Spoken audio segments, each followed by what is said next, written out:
Good morning, and welcome to your business in digital. We are live. I'm getting an error message. Are we live? I think we're live, right? StreamYard is doing some things today. How's it going, everyone? We are waiting. I know Michelle is coming in shortly, so super excited for that. Probably some technical difficulties, but we're live. Happy Monday. How was the weekend, guys? Good. Very good. Yeah, excellent. Happy Monday. Happy Monday. How was your weekend? It was all right. It was all right. Yeah, I got some Nice. things done this weekend. Yeah. It's Well, getting I it's nerded getting out this colder here, so weekend. so it's like, yeah. Gotcha. All right. Well, I nerded out quite a bit this weekend, but all right, we'll get into all of that. So let's go. Let's get into the intro.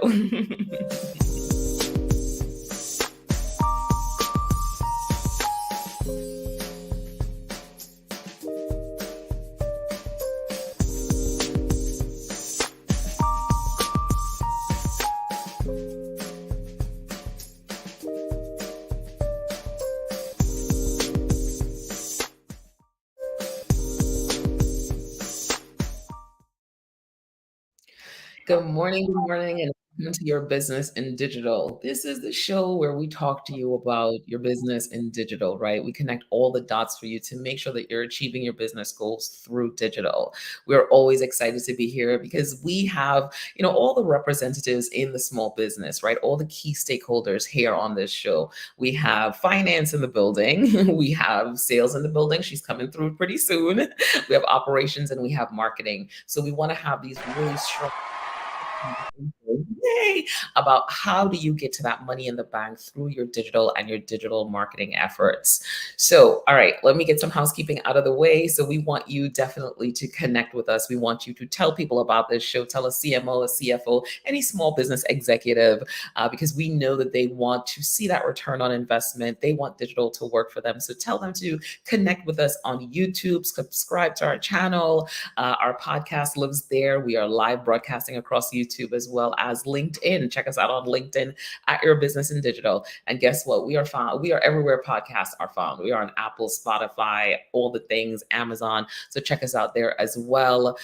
Definitely connect with us. Connect with us at Your Business in Digital. Tell people about this show. It's going to help you really get to that place of money in the bank from your digital and digital marketing activities. All right. So now that's out of the way. We're going to do a quick recap of the last show. Recap. Is there a sound? Okay, cool. We do have a sound effect for recap. All right. So, what did we talk about in the last show? We talked about advertising for small business, right? We talked about the importance of really understanding what type of advertising makes sense. It all comes back to your target audience, where your target audience is. You really want to know that, understand them, understand their behavior so you can really advertise in the best place, right? Sometimes you might be thinking Instagram, I'm always picking on Instagram is the best place, but sometimes it's LinkedIn, sometimes it's just Facebook, sometimes it's Google, sometimes it's Bing. So you really want to make sure you understand where the target audience is. How do you set the budget for advertising? Really take it back all the way to your business goals, right? What are your business goals? What are you trying to accomplish? What is your revenue goal for the year? And then talk to your CFO and understand what percentage of that goes into these costs, your advertising costs. You should have a budget for advertising. So, it will cost what it will cost, I think, because you really need to make that decision based on what you're trying to accomplish. So there's a number behind there, and you should always have some money for advertising, for marketing. It's important. That's how you get the visibility. How do I target my online ads to the right audience? Again, understanding where they're hanging out, what they're doing, what they're looking for, really learning about them, right? Customer behavior is so critical to any digital strategy that you put forth.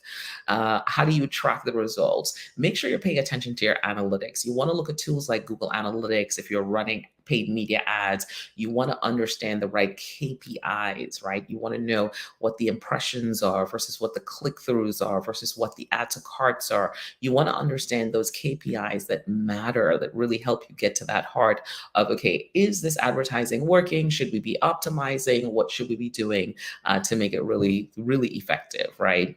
And how do you optimize? I talked about that. How do you optimize? You optimize by looking at those numbers. But what you also want to do is you want to set some success metrics, some benchmarks. You want to look at some industry standards to know, hey, this is tracking in the right direction. This is tracking in the wrong direction. So kind of like, red light, yellow light, green light, go.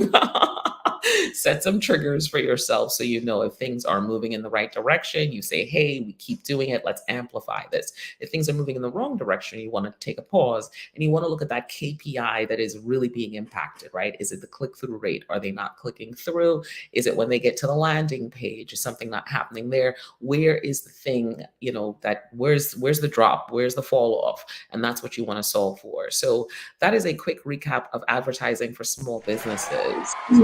That was a good show, though, guys. I love that conversation. What did you guys think? I love the conversation because this is something that small businesses struggle with, right? How to advertise, and I think a lot of times it's, well, let me just do something and see if it sticks, right?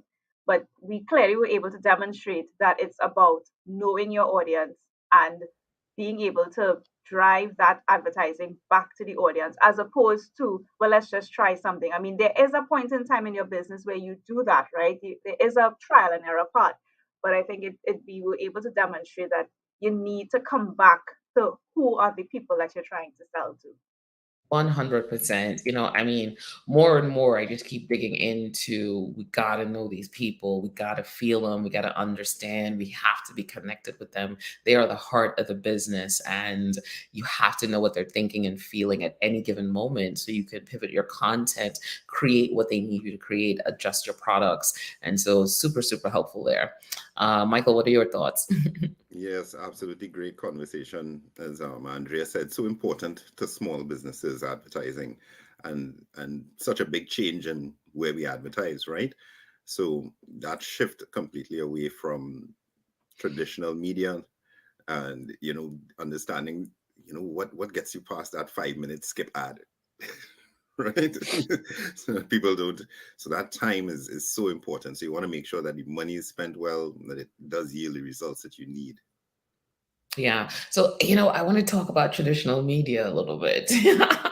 So, we mentioned it in the show the other day, and I have to say, I went to an event the other day for a traditional media company, right? And how they are combining in their pitch, how they combined the traditional media and the digital was almost like I was there, like, huh.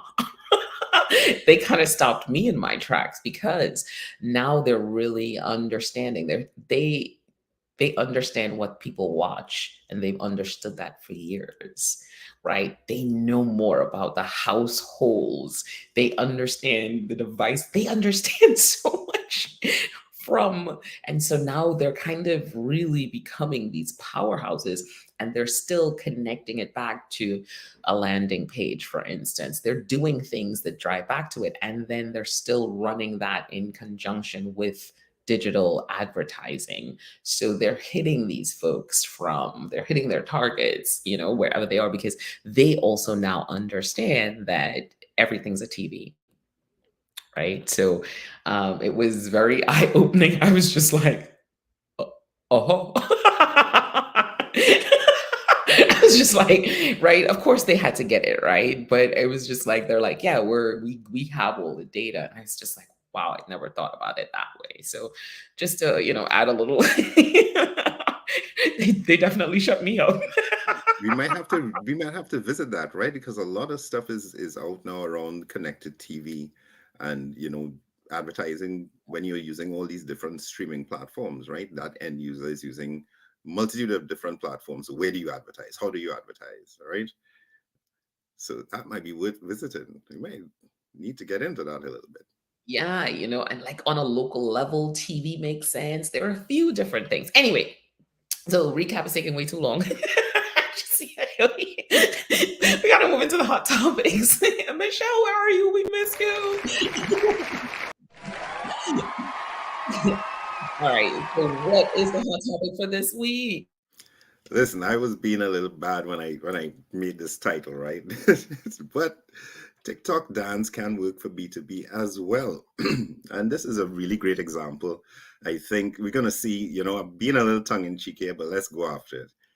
So what we're talking about, it's an article from Martech, and it's about Citizens Bank. And Citizens Bank is a regional business with about 1,200 branches in the major northeast markets of the US. And this is a conversation with Laurie Dillion, the head of enterprise marketing at Citizens Bank with 30 years of experience. And here's some of the things that they've noticed. So the first thing she says is their whole marketing approach is to support their feet on the street. Of course, their commercial sales depends on them connecting with CFOs and CEOs. And what Laurie Dillion notices is that the pandemic just accelerated that users' digital first behavior, but the shift was well underway prior to lockdowns. And as I said, that commercial sale, it's dependent on your relationship with a CFO or CEO. And what they notice is that CFOs and CEOs today are younger and use mobile a lot. So mobile marketing through the app and web experiences has replaced a lot of cold calling in their B2B strategy. Now, and this is quote, now they're leveraging marketing to reach CFOs and CEOs in a way that they interact in their everyday behavior. We're not selling products with digital ads. We are selling a lot of insight and advice so that when the frontline agent calls, they're like, oh, you're from Citizens. So they're establishing brand trust and authority through their content. And what they're doing is content over ads. What accelerated is, in their mind, is customers' expectations of brands. And they're good at sending them more insights and information instead of sending them an ad just about a specific bank product. So for executives, they might send them content written by an economist about upcoming recession or other market trends. But they still have to think about their budget around being in a lot of different channels and doing a lot more than just offering a product. And they use a data asset management platform for this. And I'm guessing this is a vendor built platform because they don't name a platform. So I'm assuming they have something custom built. They're very much so they took a strategy, and this is where it comes to the dancing. So when it comes to TikTok, they wanted a strategy to promote their mobile app, and they used a bit of influencer marketing in here as well. So this story had a bit of everything in it. So they teamed up with Derek Huff. He's somebody from Dancing with the Stars, and they did one of those TikTok duets, and they hashtagged it "Ditch Your Wallet." Meant that customers wanted to move customers away from that physical wallet to banking online, banking digitally. And since launching, and that launched in late 2021, so we just have like about 2 years of it running, it has about 12.9 million views. And I actually wanted to like just share with you just what that looks like, right? That Ditch Your Wallet duet. So who says dancing doesn't work? So this is the amount of duets that have been done just on that hashtag, and there are so many more. So this story really brought home that in that B2B strategy, B2B strategies, content is very much something to lean into, looking at new channels. They lean very much on data, and they're very big on every channel that emerges. They need to test and learn. And I love that she says that. It's not just, there's a new channel, we need to jump in there. But they're going to test and learn, and they're going to modify their budgets based on which platform they're running on. So that was the hot topic for this morning. I was being a little bad by just saying, jumping to the end of it and saying a dance. But that's where they got to. And this is all within a B2B strategy. I love it. I love the sell insight advice product, right? Because that's this leads us into our go beyond the likes topic so well. I know when you showed me this one, I was like, this kind of fits, right? Because this is banking, right? This is banking and commercial banking. They're clear. They need to talk to CFOs and CEOs. They need to talk to decision makers. but they recognize that these people behave a certain way on other platforms. So it's going back to your IG, it's going back to your Pinterest, right? And still understanding, okay, if they are consuming information in this way, again, that of product push, sell a solution, sell an idea, right? And even though they say sell, you're really giving that away. You're offering that information. You sit in that seat of authority, so you offer it up to your customers, and that's how you develop that relationship. And I love that they connected to the street on the feet. We call it the digital street team, but they call it the street on the feet on the street, right? And they maintain that this supports that sales team. So the marketing is all designed that when that sales team makes that call, they already know who they are.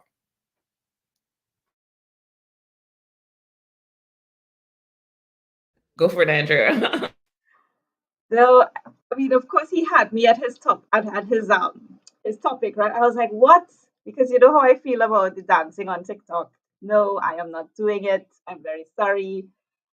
But you know, you really make sense when you say the audience itself. You have to remember who is it that you're trying to connect to. And they're very right. Yes, the management is getting younger, right? You have, a lot of startup companies coming up now. So you find these CEOs and CFOs are getting very young because people are diving straight into owning a business and running a business. So they're not, corporate ladder is gone as far as I'm concerned, or at least it's very much different to what, you know, I would have come through, right? So I think I like that part, that it's not just about, well, we jumped on the trend, as Michael said, but we recognize that there was some sort of merit to doing it because the audience that they wanted to connect to um, would have likely understood the trend and connected with the trend. So good, And great hot they topic. use that data on TikTok, right? And what they're saying is, while TikTok might have a 15 to 28 age range, the older TikTokers, as they say, per TikTok, the older Mhm. TikTokers, they are exactly that age that they're interested in banking services. So Yeah, they found a niche. We spoke about this, finding that niche, right? And I think absolutely. the brand awareness, right? So they're exposed to these two new audiences. So there's a thing about that imprint of the brand name in your brain. And you're like, oh, I know that brand. I remember them from, right? So they kind of, split in the middle as to brand awareness for the younger generation and for the people that can actually use the thing. So, and what a way to track brand awareness effectively. So this was a good hot topic. This was a really good hot topic. Definitely. You're welcome. You're welcome. I think it leads us right into our go beyond the legs. Yeah, for sure, for sure, for sure. All right, so perfect. I love that so much. All right, so today on Go Beyond the Likes, we are talking about the optimizing digital ecosystems effectively for B2B lead generation, right? So that's a mouthful. I'm like, ah. So we want to talk about the ecosystem that you as a business that you need to have, the digital ecosystem that you need to have if you are a B2B business and you're trying to connect, if you're trying to connect with B2B clients, right? So what does that digital ecosystem look like? I think so many times we're talking about the funnel, the this, the that, the other, and it's so hard for the business to see the full picture. So, we were talking the other day and Andrea brought this idea up and I was just like, right, how does it fit into an ecosystem? So it's the starting piece of an infographic. But I think we're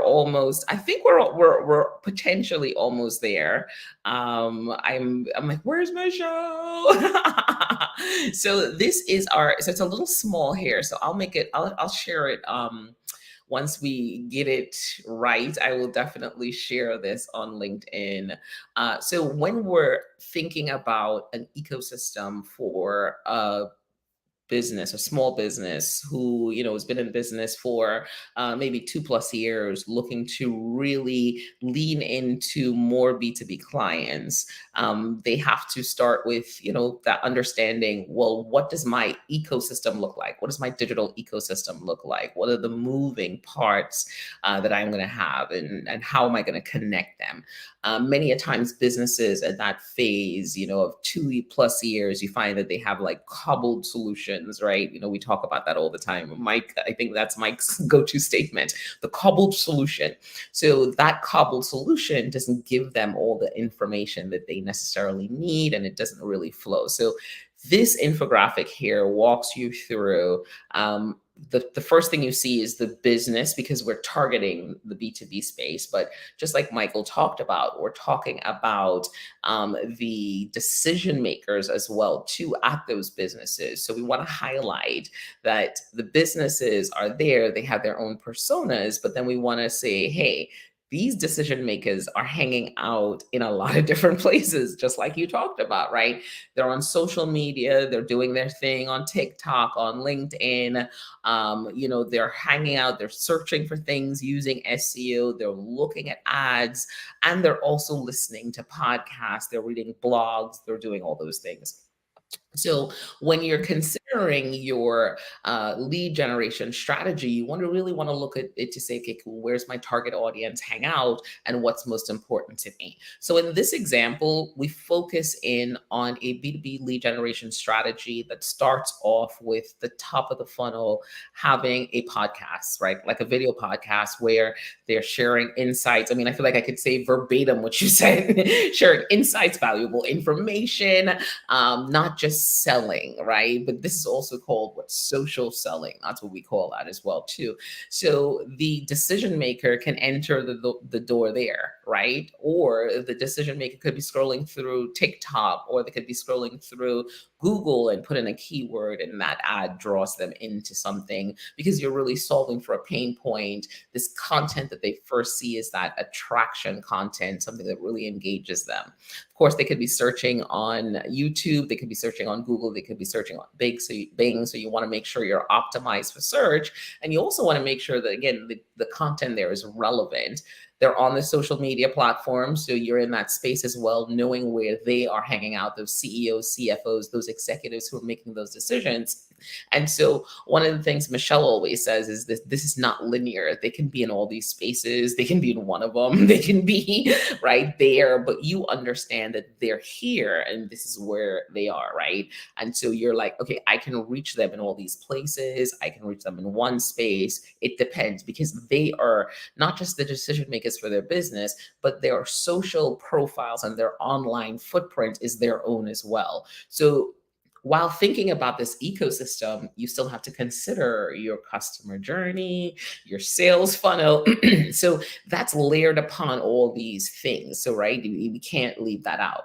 So as you get deeper into the funnel, as they get deeper into the funnel, you still have to continue to provide them with relevant information. Now it's a little bit deeper, right? Now it's maybe a video that is 5 to 10 minutes long that solves another problem, or does a hack, or tells them something, or gives them a checklist, or moves them forward to a place where they're like, man, for free, I already can't live without this company, right?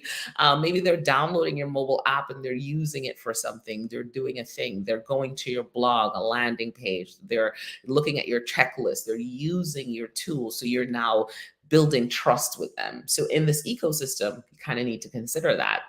Now, you want to get them to that next place where they're in your world. So you have an email address and you're using, that CRM to kind of say, hey, this is what I've seen from this person so far, right? They've downloaded this, they're hanging out in our podcast, they do all these things, and now they're in our email flow. What are my auto sequences? What am I sending to them? How am I niching them down a little bit more? Excuse me. How am I getting more information from them? How am I getting to understand when their decision date is, right? How am I moving them down that sales funnel to get them to a place of connecting on a form, filling out, giving us more information, understanding more about their budgets, understanding more about them, to know what their needs are. getting them to a place of moving into your pipeline and really moving them to that place of digital marketing assisted leads that either moves over to sales to continue the conversation. Because as you're looking to B2B sales, their chances are the digital is not where the sale is completed or converted, but you are in a place where you should be able to pass off to your sales team this new lead and move it forward. So I'm going to pass it off to the team because all the players here on the floor, on our floor, are really still a part of this conversation, right? Sales is an important part of this conversation in identifying, helping us to identify the targets, helping us to move through what it feels like in the customer journey. And then we have to be working with finance to really make sure we understand the infrastructure pieces, what our costs are, ROI, all the things, and operations to support this, because content also supports this ecosystem. So there's so many layers here. So, all right, go for it, guys. Morning, Michelle. Welcome. I'm so glad you're here because I know you're gonna eat this. I know you're gonna chew this up. Good morning. Good morning. Happy to be here. And through my technical issues, this is a digitally technical world, as we know, and I've been having a way this morning. So good to see everybody and be back in a normal space again.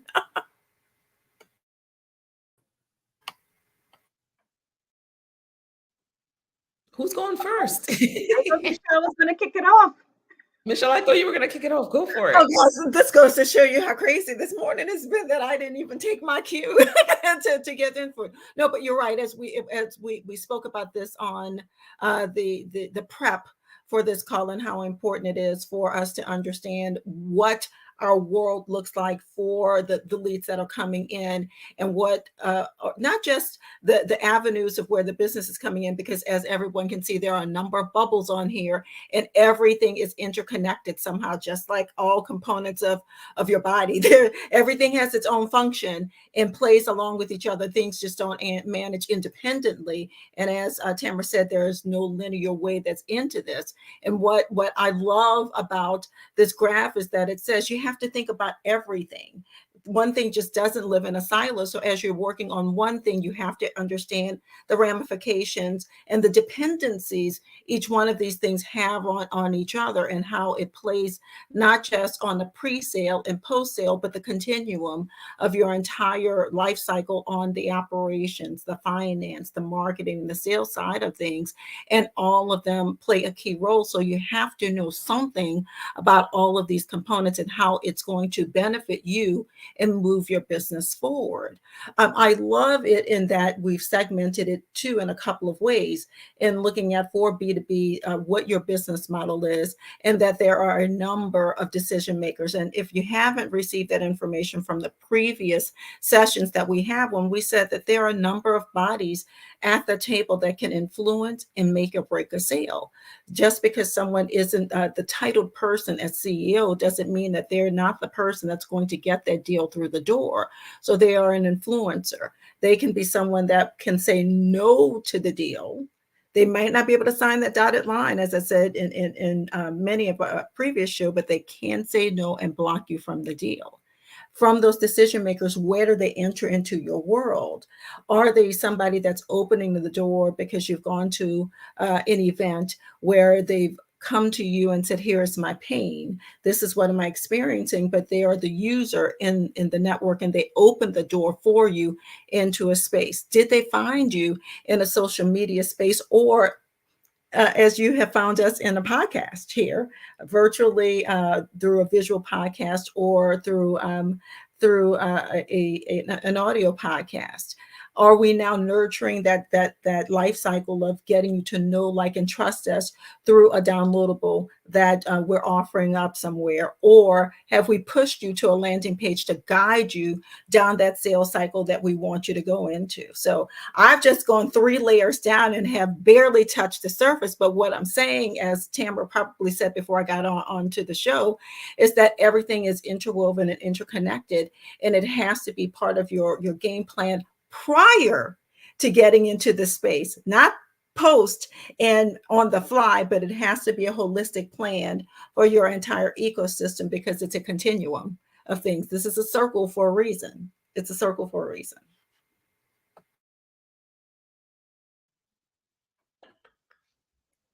Let me get a round of applause.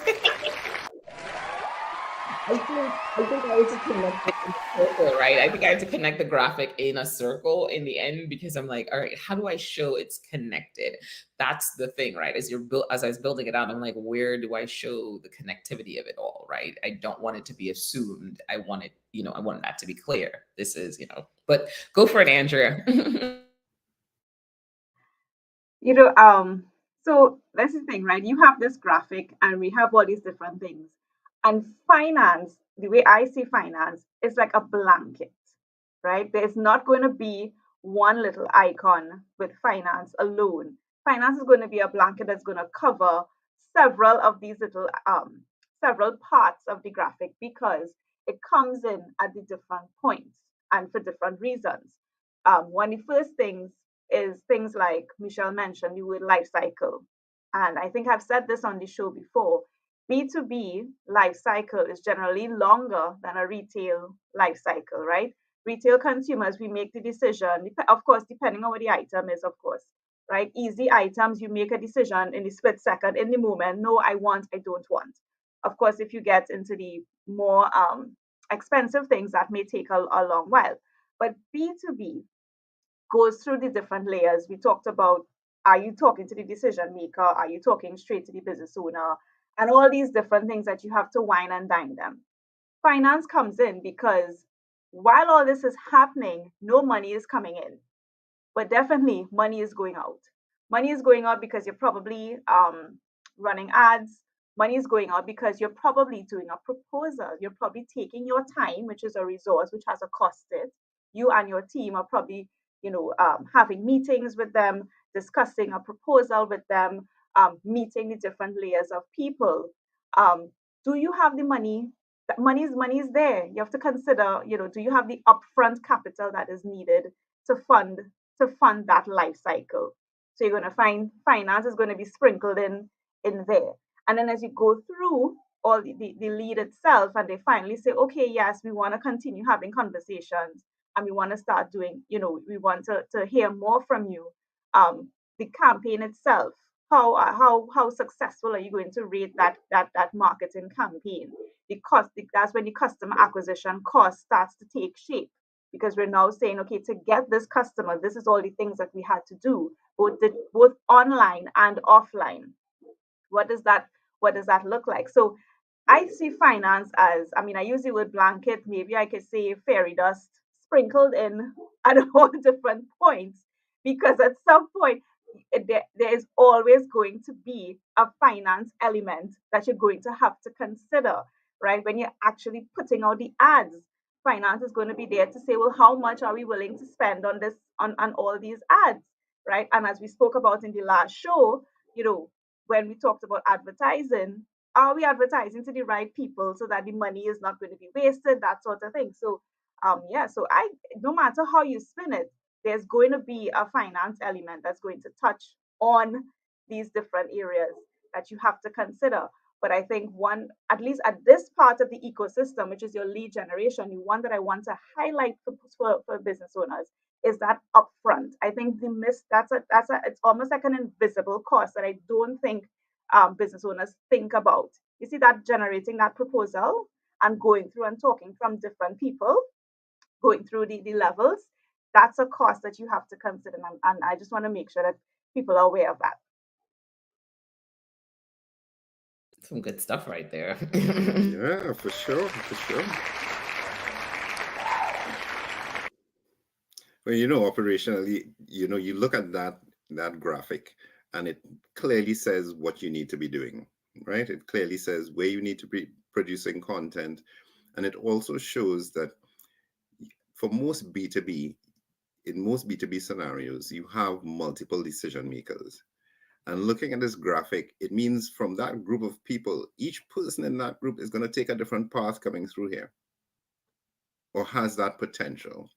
It speaks to meeting that complex customer journey, that non-linear journey. So right now I can look at this and say, okay, I can design what my ecosystem contains, that first level, second level, third level, right down to me getting that lead, generating that lead. And I can say to myself, okay, this is what I do in-house, this is what I outsource. My social media, I might say, okay, I'm going to do the social media in-house. We have a good beat on the voice, on the tone of voice, on the brand voice. It's SEO and ads, I'm going to outsource, right? Don't have the internal competencies. Then that second level, I'm going to look at, what content I'm creating. Again, what do I do in-house? What do I do outsourcing? And what does the customer actually need at that stage, right? So this really gives you a nice holistic operational map. And you need that ecosystem, tying this to that hot topic article is because, we now exist in multiple platforms, right? We no longer look in one spot or even two spots. We're looking in 10, 12 different spots. So you've got to have that ecosystem that at least attracts somebody to come into it. Woo. Let me get some noises. Some applause, some cheers. Go. Oh, as I was working on this, right, that conversation we meet on Thursdays to kind of prep for the show and kind of get our minds together, right? So Andrea kind of put this on the table and I started to see it and I was just like, okay, cool. What does this look like? And as it starts to evolve, I'm like, man, this is what the business owner or the CFO or the CMO may not. The CMO may have a better grasp on this, but the CFO and the CEO doesn't see this. They don't see the big picture of this thing. They see, what's this going to cost me? They don't see this. And so this is a conversation started to be like, okay, here's how we're going to do this.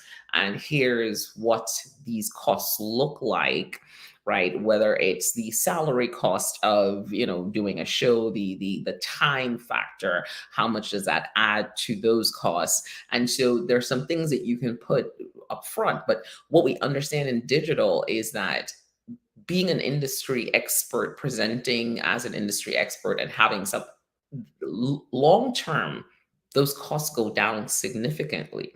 Because this now, this is what you optimize, this ecosystem, you continue to optimize this ecosystem. And over the years, the ecosystem gets more and more cost effective. So what you are doing is in front, you infuse the higher cost for the infrastructure for it, right? What does the web experience look like? What does the CRM look like? But it gets every year, it's like your car. Every year. Look at me. Look at me. It's like your car.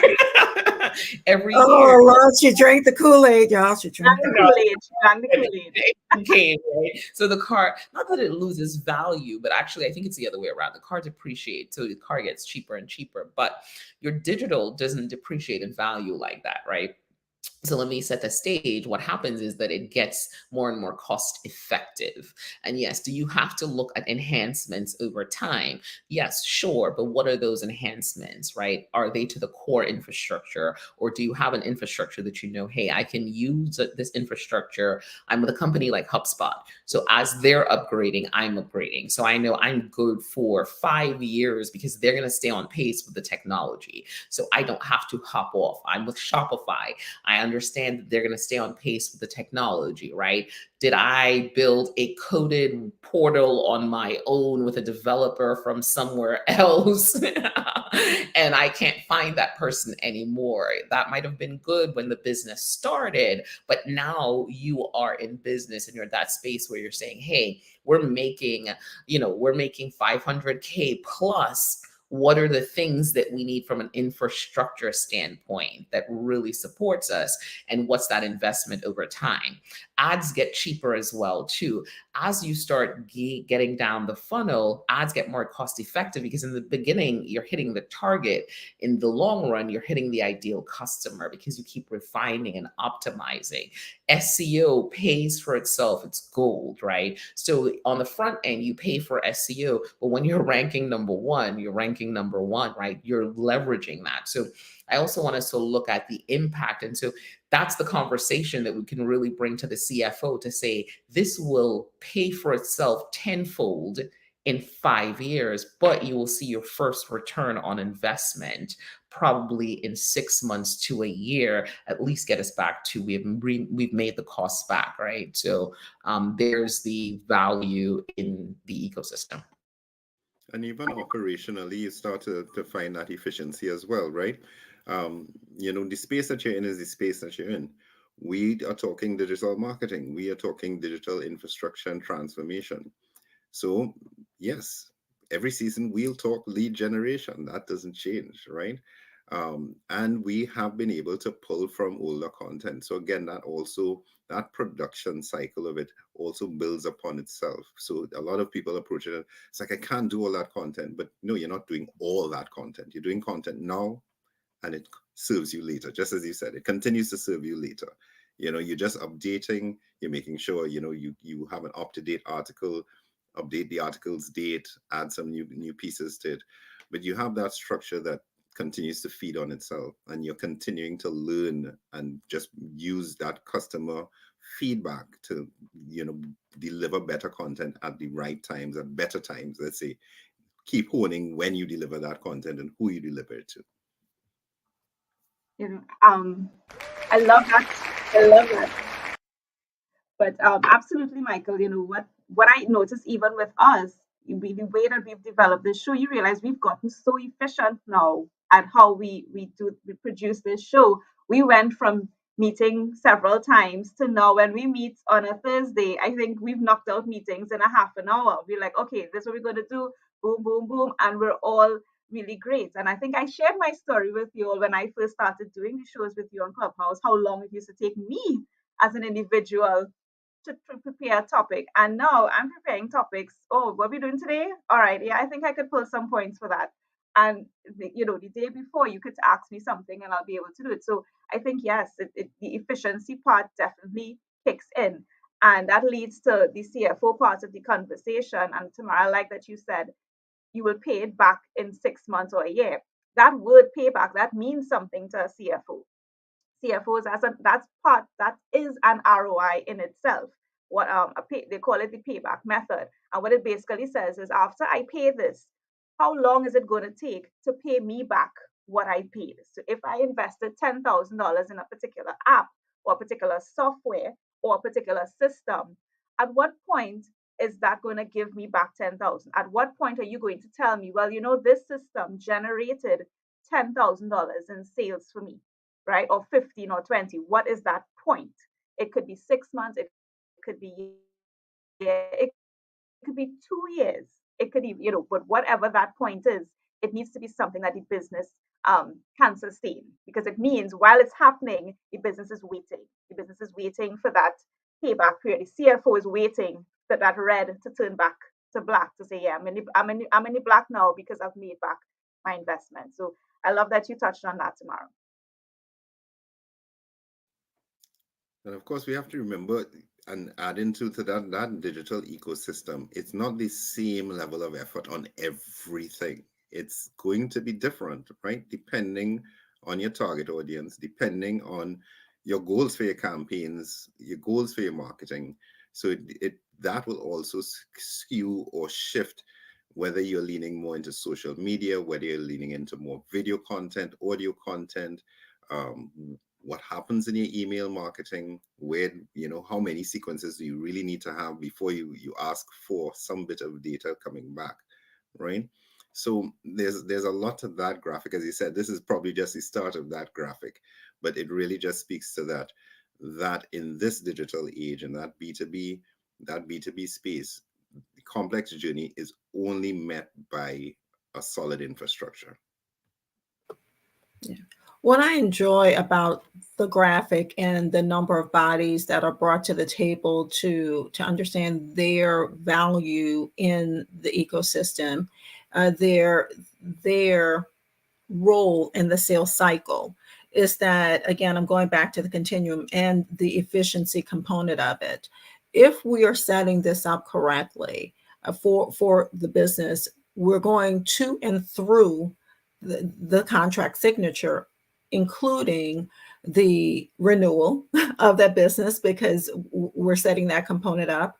within it because we've acquired that client already. When we're marketing additional products, or as we're trying to foster and grow that relationship, it becomes an automated component. And as Michael said, the triggers reside within the ecosystem, because within your forms and your CRM system, there's reminders to you to hand off this next component to someone in operations. But also in operations, from my perspective, from a sales perspective, I'm handing off the appropriate information to them, so that as I'm handing things off, they are speaking with the client and the introduction is made to make that seamless.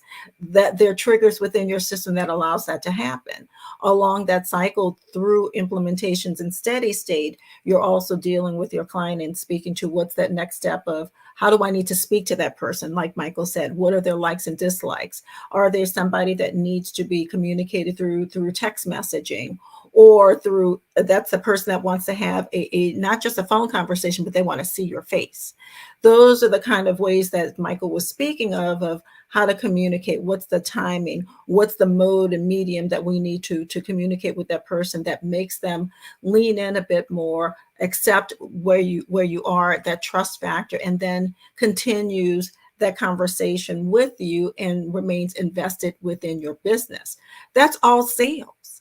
We think it's operations, we think it's finance, but no, this is part of your sales continuum, that you, again, become efficient, make that high dollar keyword come down and cost a little bit less, because we're learning. It's a learning process, and we become more efficient and cater to that client who is then an advocate for you and becomes viral. They begin posting things. That's part of the organic component of that sales relationship. So just to top off what they were saying, it is really full circle, and all four components are really key in every component of that ecosystem that we are showing you. Rounds of applause.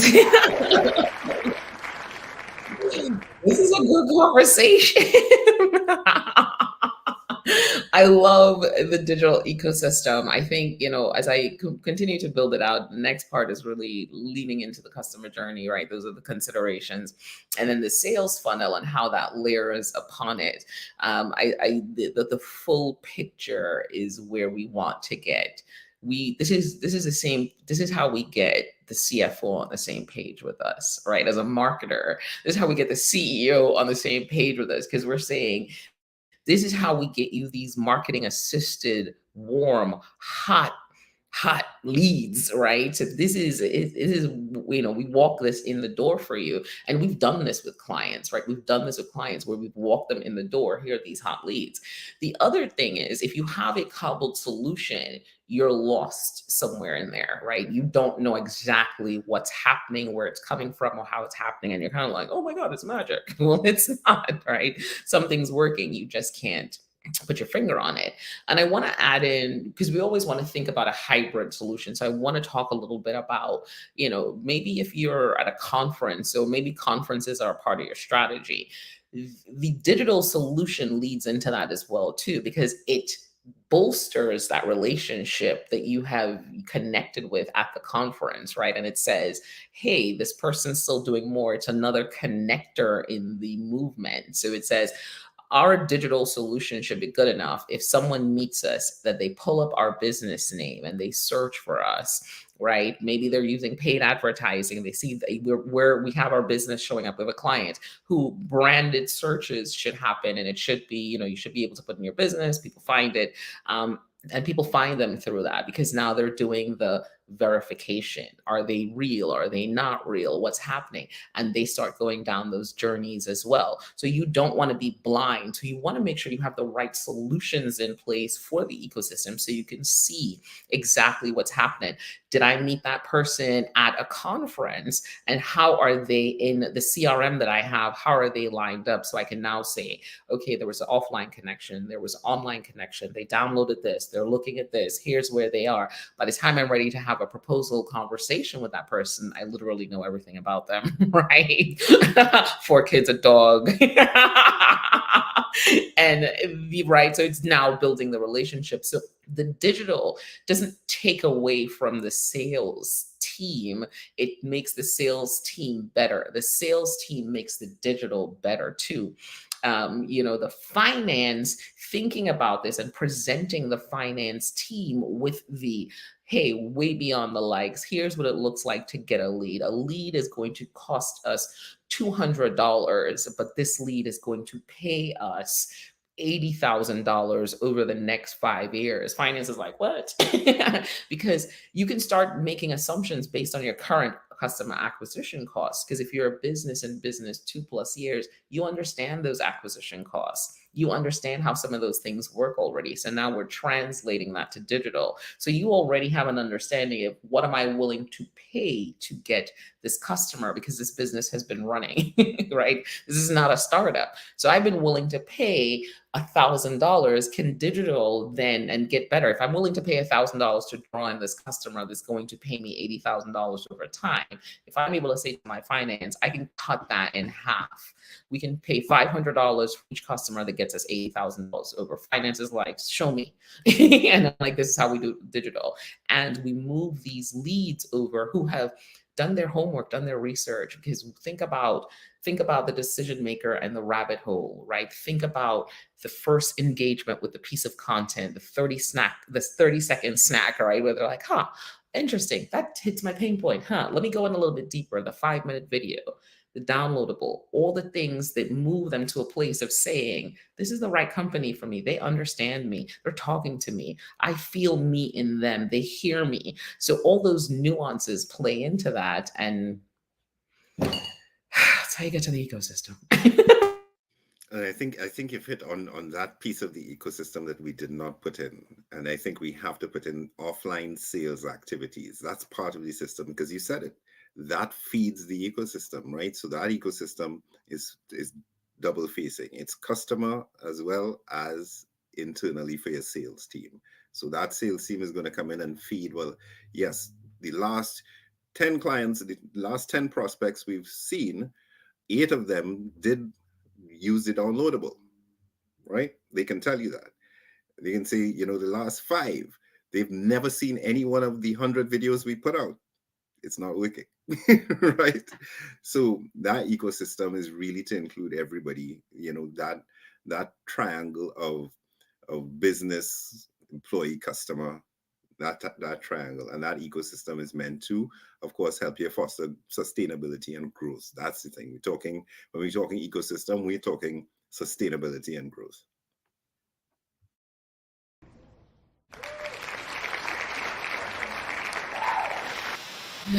Oh my God, this was like a real civil conversation.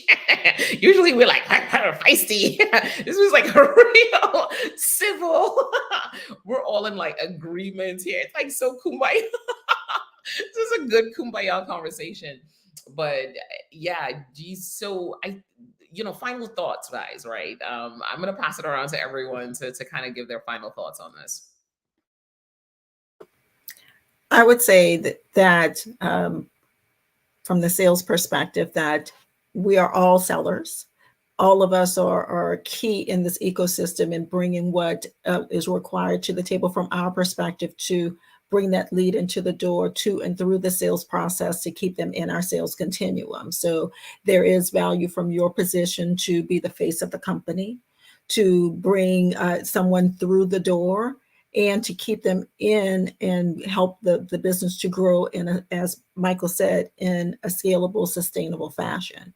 We all have a piece in this and enjoy the ride because you're all sellers. The way to look at this thing is through this ecosystem lens, because as Michael said, it's about driving sustainability and growth. As a finance person, so this is my message to all CFOs, the number don't just look at the number in a silo and say, or just look at the marketing budget in a silo and say, it's too much, right? And want to slash the budget before understanding the system that's holding it up. This is the ecosystem that we're trying to describe. If you look at it with an ecosystem lens and you start to see the connectivity between all the different activities, the number starts to look different. the number hits differently when you could put the ecosystem behind it and show how interwoven everything is, right? So we have to look at it from the perspective of this ecosystem rather than looking at it in silos. And that was the attempt that we tried to do here today, right? Try to bring those dots, connect everything to say, and as we try to on each one, on all our shows, trying to show how each one connects. But I liked how we brought this conversation with the ecosystem. And this is just for lead generation. We could repeat this for different parts of the funnel going down the line. But this being the first part, I like how we did this conversation, and I want to encourage the CFOs and the CMOs and the CEOs. Don't look at the marketing budget by itself until you've had an appreciation of your ecosystem. And I think I would liken this ecosystem to a cast of characters at a show, right? So you've gone to see a show, and there's the star, they're the supporting actors, they're all the different roles, but they all need to be there to make it a good show. So that's, if you want to know why you need a digital ecosystem, there it is. You've got to have that full cast of characters. Oh man, this was a good show. This was a lot of fun. And this is exactly why we do this show, right? We want to simplify these concepts for you. We want to really make digital. We want you to embrace digital. We say it all the time. We know it can be daunting. It's like, man, all these likes, all these follows, all these metrics that don't matter. But as Andrea said, right, if you are able to really pull back, see the big picture of the ecosystem, it really does hit a lot different. Because how long is this ecosystem going to last me? What is it going to do for me? How to become efficient? How can I optimize it? How am I using AI in the ecosystem so that every time something new comes down the pike, you're like, okay, how does AI fit into my ecosystem? How does this fit into my ecosystem? You're thinking about the ecosystem in that way. You don't have to know the fine details of it, but you understand how it gets you to a lead, and you understand what that lead costs you, and you understand the life cycle of that customer, that potential customer. Those are the numbers that matter to the executives, to the leadership, to the key stakeholders, to the boards. That's what you want to be able to really quantify. And as marketers, it's up to us to have these conversations. We don't shy away from these types of conversations because it makes sense for us to have. Can we talk about the frills and things that are beautiful and pretty? 100%. But we can also have these core fundamentals of business conversations, because that's what hits different for a CEO and a CFO, right? The fundamentals of business. All the jazz is cute, but what is it doing to get me to 10% increase in revenue, 20% increase in revenue over time? And how soon are you going to get me there? It has to come back to those SMART goals. So this was a great show, guys. Thank you so much. Thank you so much for joining us. We want to make sure. Yep. Yay! Come on, give us some. This is a good show. This is a good show. We definitely want to make sure that you connect with us. Connect with us on YouTube, connect with us on LinkedIn. We are Your Business in Digital, and we are everywhere podcasts are found. We are on Spotify, Apple, Amazon. We are all the places. So definitely check us out there as well. Make sure and tell a CMO about this show, tell a CFO about this show, tell a CEO about this show, right? We want to talk to those small business executives and really help them wrap their minds around digital, the impact of digital, how it can grow their business. So thank you so much for joining. I'm Tamara Mombawi, and we will be back here on Wednesday with Dr. Bernice Richards, and we're talking about how she is leveraging her digital to grow her business. And it's going to be a great conversation. Super excited about that. Have an amazing, amazing Monday. Take it easy, guys. Bye.